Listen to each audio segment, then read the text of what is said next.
I was born in 1989, so I lived through the 1990s. When I was 4 years old, I knew I wasn't like the other girls. I was a tomboy, and other people thought it was a phase that I would grow out of. I remember at one point telling my mom I wanted to be a fireman, not a firefighter, because I wanted to be a man and also an arsonist. I thought firemen started the fires. When I was in grade 5, I experienced a lot of bullying because I was more masculine than the other girls. Because of this, I considered suicide for the first time. I switched to a Catholic all-girls school for grades 7 and 8. At this school, the bullying didn't come from the other students. It came from my teachers and my principal. They made my life a living hell. Things became worse when I came out as bisexual. Fortunately, I had a ticket out of this school when I auditioned for a performing arts program at a local public high school. That program saved my life. If I had stayed at the Catholic all-girls school, I would have killed myself. I remained at the school for all of high school, and I can count all the homophobic experiences while there on 2 hands. Halfway through grade 9, I realized I was trans.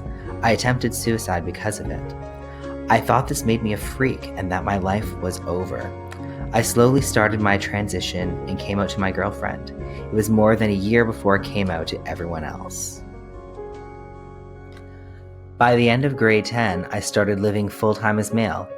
I started using men's washrooms, which was terrifying because most people didn't read me as male, but that didn't stop me.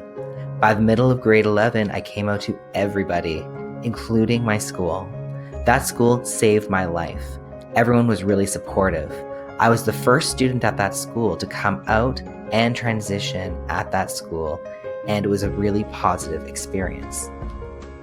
Then I came out to my parents. They lost it. They were terrified. They thought I was ruining my life. I ended up in the hospital after a suicide attempt. They realized if they didn't accept me fully, they would lose me entirely. Towards the end of high school, I started hormone therapy. Shortly after I started university, I knew it was where I belonged. I started doing public speaking while I was in high school, and this continued into university.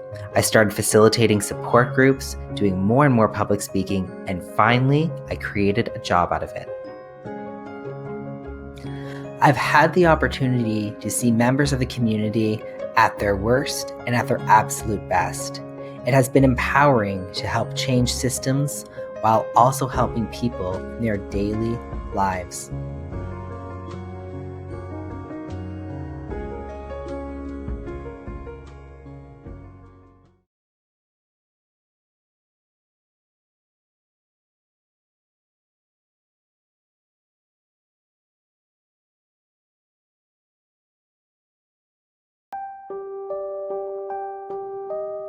I was in high school when I came out as transgender, and the response wasn't very good. My teachers refused to call me by my preferred name and would even emphasize my legal name. Other students would harass and insult me, and when I reported this to my teachers, they did nothing about it. I would be pushed against lockers in the hallways and tripped down flights of stairs. When I reported the abuse to my school's principal, their response was to get a thicker skin. Shortly afterwards, I was assaulted in the men's locker room, and when I reported this to the school's principal, I was told that there was nothing that could be done as the school's security cameras did not capture the assault. Having no support from my teachers or the school's principal, the student behavior towards me worsened. Naturally, I went silent and became a recluse. I withdrew from extracurricular activities and after-school activities, as well as society and close friends and family. I was in a very bad place in my life, and every day I would have extremely dark thoughts. Eventually, I decided enough was enough. If I could not get any support from anybody at the school, I would have to make my own supports or find other supports in the community. I skipped the first day of my second semester and hopped on a bus to Walmart to buy a pair of heels. And the moment I slipped those heels on, I felt empowered beyond anything I had ever felt before in my life. I spent the next few weeks looking for supports in Sudbury, and eventually I found the Sudbury Action Centre for Youth and started attending groups and volunteering there when I could. I had found a place where I was respected and appreciated for who I was. I was treated like a regular human being and not some alien entity. I started doing advocacy work with the local transgender community, including speaking at the Transgender Day of Remembrance against abuse in high school towards transgender students. We can't change the past, but we can learn from it to help us improve future generations. My hope is that from my story you will learn to be inclusive and accepting, and to enhance the strengths of transgendered peoples.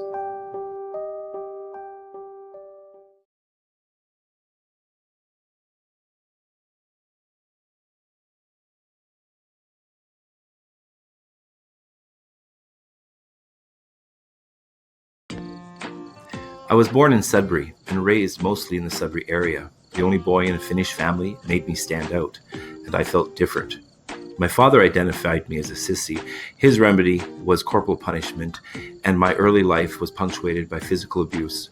School was also a place where bullying and harassment was common for someone who was too sensitive and nowhere near masculine enough.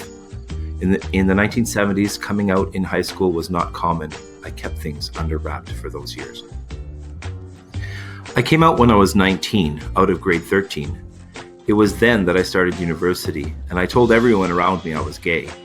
The result was that I was asked to leave residence, and I left university. There was a lot of violence in Sudbury, and any social event or gathering could result in fights. It was the disco era, and we gays just wanted to have fun, but the threat of harassment was too great here, so I left my hometown and went to Ottawa. Those were good times in our nation's capital, and I had a lot of fun there. I experienced discos, dances, parties, and cruising. It was all about the hedonistic gay adventure, but that didn't last long. In the early 80s, my friends and acquaintances began getting ill and dying. It was called GRIDS, Gay-Related Immune Deficiency Syndrome. Then they called it AIDS. Gay men were dying all around me. I was convinced I was going to die. I was a gay man during the AIDS crisis, and I had accepted a death sentence. I believed this mostly for the fact that as a gay man, I was only worthy of death. I was part of a social system that conceived of homosexuals as immature degenerates that lived to party, debauch, and be irresponsible only to die young and alone. I needed to escape, so I came back to Sudbury as an AIDS refugee. I returned home, sure I was going to die. I had had a party life and thought for sure I was going to suffer the consequences that so many of my people had. When I got tested, and I was sure it was going to be positive and my death sentence would be officialized. When I received a negative test result, I was in shock. I didn't have a plan B for my life. I was not prepared to move forward with a gay lifestyle beyond the party scene. I realized I had some work to do. A fire was lit. I enrolled into university. I worked. I got involved in lots of groups. The Sudbury All Gay Alliance became the Gay Lesbian Association of Sudbury. We had an office, a phone line, and we put on dances, workshops, and conferences. And eventually, in 1997, the first ever Sudbury Pride March. We raised money for Access AIDS and even Casey House in Toronto. Sudbury had a real gay community back then. We were involved in activism and community support, and we were there for each other. Time passed, and I focused on work and school, and when I look around now, there is no community here anymore. The Sudbury gay community seems to have lost ground over the years, and it hasn't progressed all that much. Still, we must move forward. We have work to do. I think we can safely state that we live in a society that has systems that are oppressive to queer people. We exist in a heterosexist, heteronormative, cisnormative society. Homophobia, homonegativity, and transphobia are reactions we experience daily in small and not so small ways. The stories I have heard outlined instances of violence, assault, fear, and ongoing anxiety. We have put the spotlight on people that are isolated, reclusive, and struggling. We heard about lifetimes of struggle and moments of intense abuse and suffering. We were witness to these acts as they took place in families, in places of work, on streets, in service organizations, and in schools.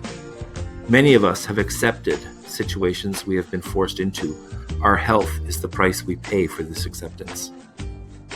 I wish that we could move back in time in Sudbury where queer folks could come together in community and support each other.